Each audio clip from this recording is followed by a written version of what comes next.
Kebab instan asli Tasik favorit Mimin. Yuhu, siapa yang doyan nyemil kebab cung? Kalian harus cobain kebab Faza Food. Dijamin halal dan higienis. Udah ada izin BPOM-nya juga loh. Untuk rasanya gak usah diragukan, dijamin ngenah we pokoknya mah. Ini tuh kebab frozen, jadi bisa tahan lama disimpan di kulkas.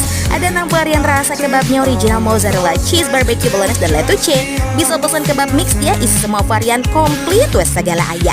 Isi kebabnya daging sapi, saus, mayones, dan topping. Isiannya padat banget, bisa bikin kenyang oi. Cara masaknya juga gampang, tinggal dipanaskan sebentar pakai api kecil di atas teflon. Dioles margarin sedikit aja ya.